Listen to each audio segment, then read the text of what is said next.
Oke guys, video kali ini kita mau bahas yang lagi viral, yang masih hangat diperbincangkan di semua media. Salah satunya di media sosial ya, yaitu tentang Mbak Nana. Kita panggil Mbak Nana, salah satu jurnalis yang terkenal lah di Indonesia.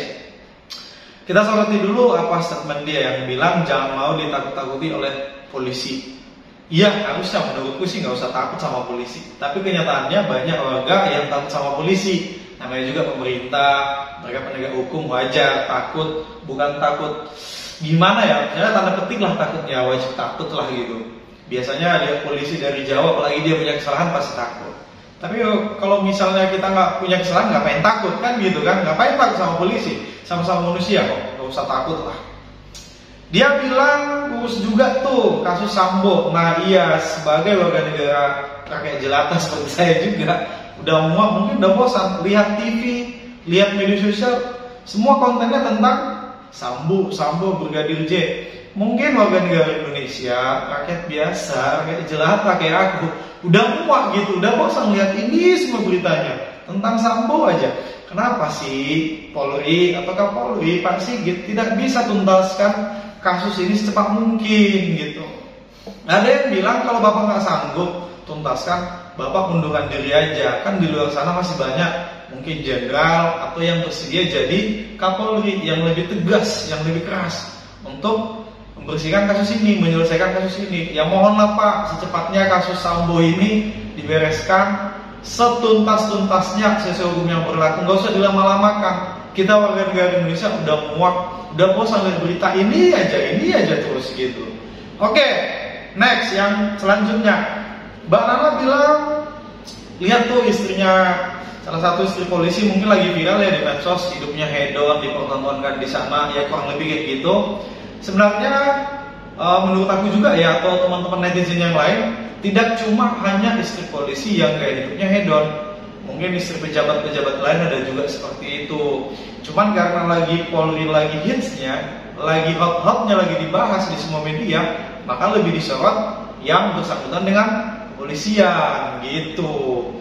Nah kalau soal hidup hedon, memang betul nggak cuma di Polri.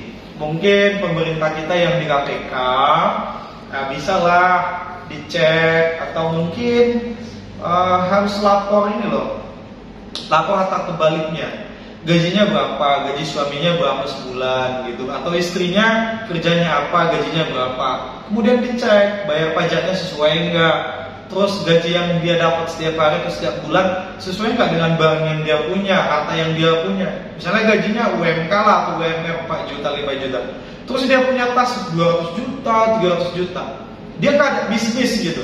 Nah mungkin ada yang bilang, oh yang di medsos lagi rame, yang mana tahu istrinya punya bisnis. Nah itu perlu dicek juga, bisnisnya omsetnya berapaan gitu. Kalau omset bisnisnya masih kecil, sedangkan barang yang dia punya mewah, mahal, puluhan juta, ratusan juta, sedangkan omset bisnisnya sama gaji mereka berdua digabungin, tidak logik untuk beli barang itu. Nah, itu dipertanyakan.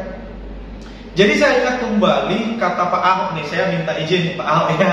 Kalau kata Pak Ahok gini, selama pejabat di negeri ini tidak melaporkan harta terbalik, dan itu selama tidak ada regulasinya, selama itu juga kita nggak ada gunanya keluar demo sampai berdarah di tepi jalan, nggak ada guna. Yang paling penting sekarang, coba pejabat-pejabat hukum, penegak hukum di negeri ini buat hukumnya. Semua pejabat ASN atau yang bekerja di lingkungan pemerintah harus melaporkan harta terbaliknya sebelum dia diangkat atau sebelum dia masuk ke kode pemerintahan, dan sesudah harus dicek. Jadi kalau ada memang itu nggak logik, nggak masuk akal, duitnya entah dari mana, nah itu perlu diselidiki dari mana aja duitnya, dari mana aja hartanya, gitu loh.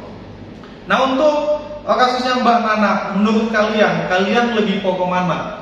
Mbak Nana atau ke Polri, atau ke Mbak yang satu lagi tuh, yang kayak bela-bela Polri, yang tato-tato ya? Kalau kalian lihat di TikTok tuh banyak, atau di YouTube, netizen plus 62 warga Indonesia, kalian bela yang mana? Apakah bela Mbak Nana yang bawa aspirasi rakyat, atau bela Kapolri, atau bela Mbak yang bertato itu gitu kan? Saya nggak tahu namanya gitu. Tapi di video Pak Sigit mungkin ada beberapa video di medsos dia bilang, ya sahabat polisi itu adalah orang yang bisa kritik polisi. Nah kita kritik juga, perlu dikritik kan kalau itu memang nggak benar. Karena kita kan demokrasi. Selama demokrasi memang masih sistem pemerintahan Indonesia, dari rakyat, untuk rakyat, oleh rakyat gitu, ya bisa-bisa saja dikritik. Kecuali kita tidak punya sistem pemerintahan demokrasi, mungkin kita dibungkam lah gitu, kita nggak bisa ngomong apa-apa. Oke, cukup demikian ya buat kali ini. Tolong ditulis di kolom komentar apa solusinya, apakah Mbak Nana perlu minta maaf ke Polri atau tidak? Silakan tulis di komen.